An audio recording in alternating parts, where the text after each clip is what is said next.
May bago akong pet peeve. Alam niyo ba yung pet peeve? Pag sinabing pet peeve, ito yung mga bagay na naiinis ka o naiirita ka kahit simpleng bagay lang. Kahit wala namang ginagawa sa'yo yung tao, still naiirita ka. So, may bago akong pet peeve, pero bago yun, ito muna, pet peeve ko talaga is makalat. Okay, so hindi naman ako sobrang linis sa katawan, hindi naman ako sobrang linis sa mga gamit ko. Okay, aminado naman ako dun. Pero ayoko talaga nang aakita ng kalat. Kasi ako, sa mga gamit ko, organize ako. Hindi ako meticulosa o hindi ako OC sa mga gamit na parang sobrang OA maglinis, sobrang OA na kailangan maayos lahat. Pero at least man lang organize ka sa mga gamit mo. Okay, lalo na pagdating sa gamit ko, ayoko nang kinakalat, ayoko nang kinukulo. So, gusto ko maayos pa rin yan. Kahit tamad ako maglinis, gusto ko pagka nakikita ko siya maayos, organized. Tapos yung mga kalat ko, dapat hindi ko nakikita o dapat nasa isang tabi lang. So, nagagalit sa akin yung mga kapatid ko sa yung mama ko kapag meron ng mga bagay na tinatapon. Kasi kapag feeling ko hindi na siya magagamit, pag feeling ko kalat na siya, bigla-bigla ko na lang tinatapon. So yun yung nakakainis sa akin kasi hindi rin ako nag-hoard ng mga gamit.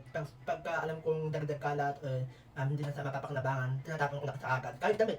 Halimbawa, hindi ko na ito susuotin, hindi ko lang itatambak sa cabinet ko. Tatapon ko na yan o ipamimigay ko na yan. So, that's number one. Number two, isa sa mga bagay na kininitan ko is yung mga taong nagpapagawa, okay, o mayroong favor na hinihiling sa'yo, tapos gusto ka agad, madali, agad-agad, no? Nakakainis yung mga nagre-request, wala kasi mag-request, pero gusto agad-agad makuha yung favor nila, di ba? So, yun yung isa sa mga ayaw ko. Like, kung kailangan mo na pala sa kagad, hindi ko na lang gumawa, huwag ka na mag-abala ka ng ibang tao. Kasi, kung mangingi ka ng favor, bigyan mo siya ng ample time para gawin yun. Yung bago kong pet peeve. Feeling ko, natutulad na ako sa papa ko kasi yung papa ko talaga ayaw niya ng mga tambay, mga bisita ba? Mga bisita sa bahay. Ayaw niya ng may mga pagpunta sa bahay tapos nagtatagal. Feeling ko, ganun na rin ako ngayon. Oo. Kasi kahapon may bisita yung mama ko tapos alam mo yun, nakaibad ako, naka-topless kami lahat, tapos sobrang dugyot namin. Kasi siyempre yung mga bahay natin, comfort place natin yan. So, hindi tayo nasa best attire, although kaya naman siya nandito kasi nagpapatay siya. At alam ko naman na pag may pupunta ka naman is magpapatay talaga. Pero kahapon lang kasi ang tagal na umalis. Na-expect ko aalis din kagad pero hindi.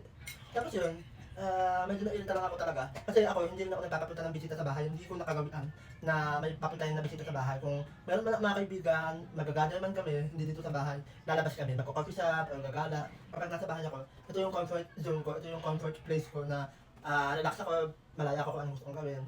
So, yun lang naman. Tingnan, tama na.